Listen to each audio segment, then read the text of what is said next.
What's going on, y'all? It's your boy Blizzle Brasco, baby. Check it out, man. This is my new series, Growing Up Black. This is part 2. I'll link part 1 in the description. If you missed it, make sure you click the link and check it out. Before I get into the story, though, first of all, if you are watching this video, you are not subscribed to the Blizzle Brasco Gaming channel and getting this free entertainment, I'm going to need you to smack the shit out of this subscribe button right now. Pimpin' to my returning subs, my OG subs, my notification 360 P Squad. What's going on, baby? And to my new subs, welcome. You looking at some team deathmatch. I'm on Aquarium with a couple of my homies. I got Mr. Ugly Pugs in here with me, and I got big guns for hire. Damn, I just got taken out by a big gun too. Y'all saw that shit? Just disrespectful. But yeah, I got my man Big Guns in here, man. He's a cool ass dude. He does have a YouTube channel, and I will link it in the description. Y'all make sure y'all go over there and check him out, man. The Puerto Rican Big Guns for hire. That's my Big Guns accent, man. But anyways, so Growing Up Black part 2. So we skipping ahead a little bit. Part 1 we talked about when I was in the 6th grade. Excuse me, not the 6th grade, when I was 6 years old. And what happened, I'm not gonna spoil that for those of y'all who didn't see it. Go click the link and check it out after you watch this video. So we're skipping ahead a little bit, man. Now at this point, I'm about 11 years old, and I just started 6th grade. Now, all through elementary school, I wrote, look at this bitch in the corner, Rich NY718. What a bitch. And you can get ripped up, baby. But yeah, all through elementary school, you know, I lived like a block from the elementary school I went to, so I rode my bike to school, you know.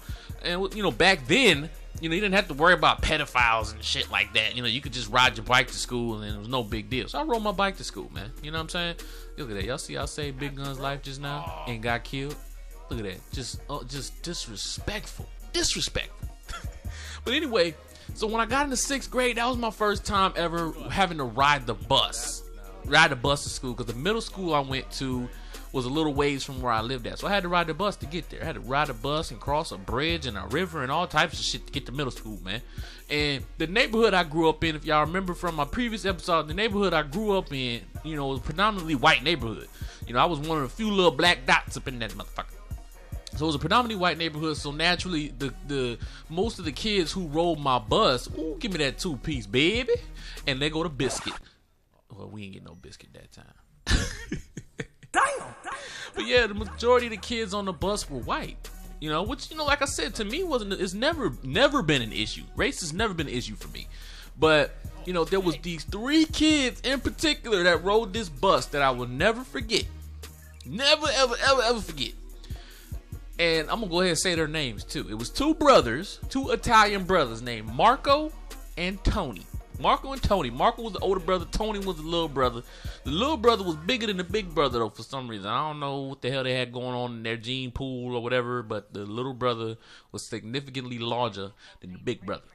I don't know how that works, but anyway. And then there was a 3rd kid. I can't remember his name, but I just remember he was different. I'm not gonna say he was weird, he was just different. You know, he had back then, the thing, everybody had those, I think they were called Jinko jeans with the big bell bottoms and, you know, all the shit hanging off the side of them. And he had like the wallet chain and the nose piercing and tongue piercings and like 50 different, he was just a very different character. Look at this Rejack, an asshole right here. Rejack is the worst fucking specialist ability in this game, bruh. Golly. Just stop doing that shit, man. But anyway, they used to give the bus driver a hard time every single day we get on that bus.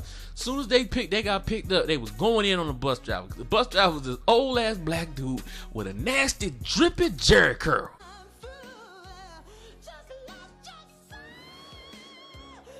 Yeah, nasty drippy jerry curl. But anyways, so they used to give him a hard time all the time, man. Just talking shit to him. Y'all see how I picked up somebody brass knuckles, right?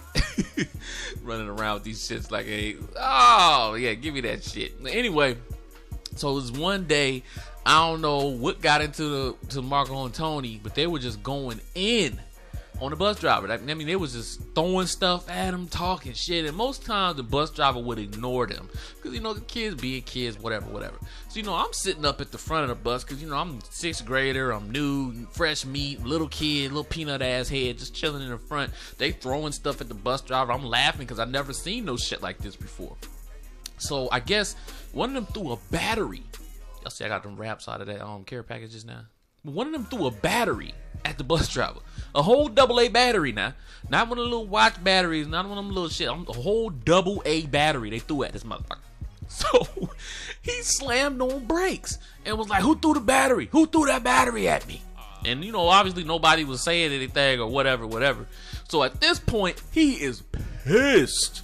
I mean, he is livid. So he's driving, and I don't know if he blacked out or what, but Marco and Tony's stop was coming up next, and he just passed right by the stop. And I guess when he came to his senses, he slammed on the brakes real quick. All of us went jerking forward. You know, when you riding the bus, you know, the head, you be bouncing up and down. All you see when you pass by, you ever pass by a bus on the road, all you see is the little heads bouncing up and down, little kids on the bus and shit. But shit, we stopped so fast that we just jerked forward. And that must have pissed Marco off, because Marco stood up and he walked up to the front of the bus. Now this is where this shit gets crazy. And he was like, hey, you dumb motherfucker. So that shit caught me off guard. I'm like, oh shit. He just called a bus driver a dumb motherfucker. Really, dude? And he was like, and the bus driver just sat there and looked at him. And Marco was like, do you know where my bus stop is? And the bus driver was like, of course I know where your bus stop is. I drive the bus. And the next thing you know, Marco was like, well, next time, stop at the right stop, you stupid nigga. Everything got silent on the bus. It was like one of those movies where somebody drops something really expensive and everybody's just looking around like, oh shit, he just called a bus driver the N-word. This was the first time ever in my 11 years on earth that I heard someone in real life, not in no movie or in music, in real life, call somebody the N-word to their face. I was like, what is going on this bus today? 11 years old. I witnessed this. So Mr. Jerry Curl Drip, I think his name was Barnwell. Mr. Jerry Curl Drip was pissed. He was pissed. Livid. Put the bus in park and stood up.